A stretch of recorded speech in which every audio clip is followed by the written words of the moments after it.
Welcome to my channel SS Hindi story. आज की कहानी है तेजाब। श्रुति और विराट दोनों एक ही मोहल्ले में रहते थे। बचपन में साथ साथ खेलते, स्कूल जाते। दोनों के परिवार का आपस में प्यार बहुत ही था। इसीलिए मेला देखने जाना हो, रामलीला देखनी हो या फिर कभी कभार सिनेमा जाना होता तो दोनों परिवार इकट्ठे ही जाते थे। श्रुति के परिवार में उसकी दादी को मिलाकर कुल 5 मेंबर थे। उसके पिताजी पेशे से एक टीचर थे और माँ हाउसवाइफ थी। श्रुति से छोटी उसकी एक बहन थी जिसका नाम खुशी था। बहुत ही संस्कारी परिवार था। दादी सुबह शाम भजन कीर्तन कर परमात्मा का नाम जपती रहती। श्रुति की माँ सुशीला जी एक कुशल गृहिणी होने के साथ साथ अच्छी माँ भी थी। उन्होंने अपनी दोनों बेटियों को हर अच्छे बुरे की शिक्षा दी थी। घर बाहर किसी भी तरह की समस्या उन्हें होती तो माँ से बात करके झटपट हल मिल जाता था। श्रुति ने 8th स्टैंडर्ड में ही तय कर लिया था कि उसे IAS ऑफिसर बनना है। पढ़ाई में वो बहुत इंटेलिजेंट थी। उसके परिवार में सबको उस पर भरोसा था कि वो अपना सपना जरूर पूरा करेगी। आंखों में ऑफिसर बनने का सपना पाले श्रुति बड़ी हो रही थी। मोहल्ले की सबसे सुंदर लड़की थी श्रुति।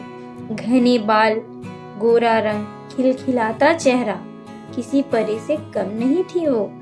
जो उसको देखे बस देखता ही रह जाए। स्कूल में भी हर लड़के की पसंद थी श्रुति, लेकिन श्रुति इन सब बातों से बेखबर अपने लक्ष्य की ओर बढ़ती जा रही थी। उसने 12th में पूरे शहर में टॉप करके अपने माँ बाप का नाम रोशन कर दिया। अब उसे आगे की पढ़ाई के लिए शहर से बाहर जाना था। एक बहुत ही अच्छे कॉलेज में उसका एडमिशन हो गया। बहुत सी हिदायतों के साथ उसे हॉस्टल दिलवाकर उसके मम्मी पापा वापस आ गए। घर वाले थोड़े निश्चिंत इसलिए भी थे क्योंकि उनके मोहल्ले का लड़का विराट भी तो उसी कॉलेज में पढ़ता था जो श्रुति से 1 साल सीनियर था। विराट के परिवार में उसके मम्मी पापा और एक छोटा भाई था। विराट के पापा की शहर में कपड़ों की बहुत बड़ी और अच्छी दुकान थी। विराट भी पढ़ाई में बहुत अच्छा था। उसे MBA करना था, इसलिए उसने ग्रेजुएशन में कॉमर्स को चुना। वहीं दूसरी तरफ श्रुति नॉन मेडिकल की स्टूडेंट थी। दोनों का कॉलेज एक ही था। विराट श्रुति को बचपन का दोस्त था, इसीलिए श्रुति दिन में एक बार उससे जरूर मिलती थी। कोई भी प्रॉब्लम होती वो विराट को कह देती। ऐसे ही कॉलेज का 1 साल बीत गया। अब श्रुति नए माहौल में एडजस्ट हो चुकी थी। वो बहुत मेहनत कर रही थी। कॉलेज में उसकी अलग पहचान बन चुकी थी। इसके कई कारण थे। पहला, एक तो वो बहुत ही सुंदर थी। एक उसकी सादगी और उसकी इंटेलिजेंसी के तो सभी कायल थे। हर कोई उससे दोस्ती करना चाहता था। हर टीचर की वो चहेती थी। अपनी माँ को जब ये सब बात बताती तो माँ को बड़ी खुशी होती। बहुत से लड़कों के ऑफर वो बड़े ही सलीके से मना कर चुकी थी। उसका ध्यान बस अपने सपने को पूरा करने पर था। इसी तरह 1 साल और बीत गया। उस दिन विराट का कॉलेज में लास्ट दिन था। वो श्रुति से मिला और उसे अपने दिल की सारी बातें बड़ी सादगी से कह डाला।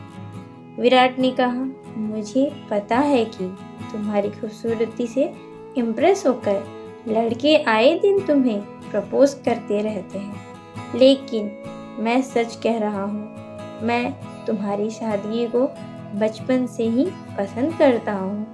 पहले मुझे लगा ये महज एक लगाव होगा जो अक्सर युवावस्था में हो ही जाता है, लेकिन जैसे जैसे मैं मैच्योर हुआ समझ आया कि ये प्यार है।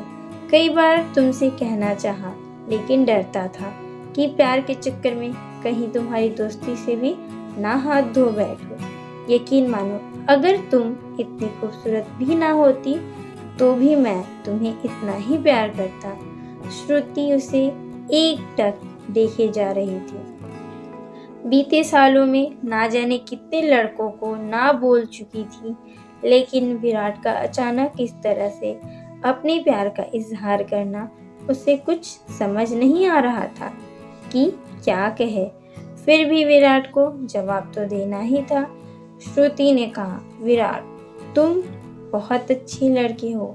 तुम जिसे मिलोगे वो लड़की बहुत भाग्यशाली होगी, लेकिन तुम तो अच्छी तरह जानते हो मुझे मेरे सपने पूरे करने हैं, लाइफ में कुछ करना है। प्यार व्यार के चक्कर में पड़ गई तो कुछ नहीं कर पाऊंगी। विराट ने कहा, कौन कहता है कि तुम अपने सपने पूरे ना करो। तुम वो सब करो जो करना चाहते हो। मैं अपने मन की बात तुम्हें आज भी नहीं कहता, लेकिन मुझे MBA करने के लिए लंदन जाना है। जाने से पहले तुम्हें सब कह देना चाहता था। मैं तुम्हारी हाँ का इंतज़ार करूँगा श्रुति। इतना कहकर विराट वहाँ से चला जाता है। श्रुति थोड़ी उदास हो जाती है, फिर सोचती है कि अगले हफ्ते घर जाऊंगी तो माँ को सब बता दूंगी। अगले हफ्ते श्रुति घर चली गई। अब की बात थोड़ी खोई खोई सी थी। माँ ने ये बात तुरंत भाप ली कि कोई तो बात है जो श्रुति बेचैन लग रही है। डिनर के बाद सब काम निपटाकर माँ बेटी छत पर चली गई। वहाँ जाकर माँ ने श्रुति से उसकी परेशानी का कारण पूछा तो श्रुति ने झट से वो सब बातें बता दी जो विराट और उसके बीच में हुई थी। विराट एक अच्छा लड़का था। घर में सभी उसे पसंद करते थे।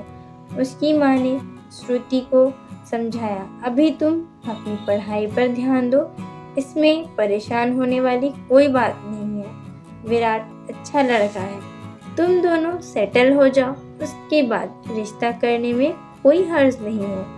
देखा परखा लड़का है, परिवार भी अच्छा है। अपनी माँ को सब बताने के बाद उसके मन का बोझ हल्का हो गया। अपनी माँ को प्यार भरी झप्पी देकर वो सोने चली गई। कुछ दिनों बाद श्रुति को अगले सेशन के लिए कॉलेज जाना था। सारी तैयारियां करके उसके मम्मी पापा उसे हॉस्टल छोड़ने चले गए। इस साल तो विराट भी नहीं था वहाँ, इसीलिए उसके मम्मी पापा को उसकी थोड़ी चिंता हो रही थी, लेकिन अपनी बेटी की समझदारी पर विश्वास भी बहुत था। श्रुति को भी विराट के बिना अच्छा नहीं लग रहा था। उसने अपना पूरा ध्यान पढ़ाई पर लगा लिया। वो कोई कमी नहीं छोड़ना चाहती थी। कॉलेज का लास्ट ईयर था। वो पूरी तरह पढ़ाई में रम गई। एक दिन सोहेल नाम के एक लड़के की नज़र श्रुति पर पड़ी। वो उसकी खूबसूरती देखकर पागल हो गया। अगले ही दिन उसने श्रुति को प्रपोज कर दिया। श्रुति ने बड़े ही सलीके से उसे मना कर दिया, लेकिन अमीर घर का इकलौता साहिबजादा तो जिद पर अड़ गया कि उसे तो श्रुति किसी भी कीमत पर चाहिए। वह हर रोज़ उसे परेशान करने लगा। श्रुति बहुत तंग हो गई थी उसकी हरकतों से। वो परेशान रहने लगी थी। इसका असर उसकी पढ़ाई पर भी पड़ रहा था। सोहेल उसे किसी भी कीमत पर पाना चाहता था। जब वो नहीं मानी तो उसने श्रुति के चेहरे पर एसिड फेंकवा दिया। इस हादसे के बाद श्रुति की जिंदगी बदल गई। उसने जीने की उम्मीद छोड़ दी। हमेशा हंसती रहने वाली श्रुति की आंखों में आंसू नहीं सूखते थे। उसके परिवार से उसकी हालत देखी नहीं जाती थी। 2 साल बीत गए, लेकिन श्रुति तो जैसे पत्थर बन गई थी। उसका आत्मविश्वास खो चुका था। अपने आप को शीशे में देखने से डरती थी। इन्हीं सब के बीच विराट का आना हुआ। जब उसे श्रुति की हालत का पता चला तो उससे मिलने चला गया। श्रुति की ऐसी दुर्गति देखकर वो अंदर तक हिल गया। उसने अपने आप को बड़ी मुश्किल से संभाला, बिल्कुल नॉर्मल होकर पहले की तरह बातचीत की और अगले ही दिन अपने मम्मी पापा के साथ श्रुति के साथ शादी का प्रस्ताव लेकर श्रुति के घर आ गया। श्रुति के परिवार वाले उनकी अच्छाई से अभिभूत हो गए। श्रुति ने विराट से अकेले में बात करने की इच्छा जताई। श्रुति ने विराट से कहा, तुम क्यों अपनी जिंदगी बर्बाद कर रहे हो? तुम्हें तो एक से एक लड़की मिल जाएगी विराट। तुम्हें मुझसे सहानुभूति है, तुम इसीलिए मुझसे शादी कर रहे हो ना? विराट ने कहा, हाँ मानता हूँ, एक से बढ़कर एक लड़की मिल जाएगी, लेकिन तुम हो श्रुति। मैंने तुम्हें चाहा है, केवल तुम्हें। मैं तुम्हें आज भी उतना ही प्यार करता हूँ जितना पहले करता था, और तुमने जो सपने देखे थे वो तुम अब भी पूरा कर सकती हो। मैं तुम्हारे साथ हूँ। श्रुति की आंखों से आंसू बहने लगे। वो विराट के गले लगकर खूब रोई। रोते रोते कह रही थी, मैं दुनिया की सबसे खुशनसीब लड़की हूँ जो तुम जैसा हमसफर मिला। तो दोस्तों, हमारी कहानी आज यहीं समाप्त होती है। हम कल फिर मिलेंगे एक नई और मनोरंजक कहानी के साथ। Thanks for watching this video.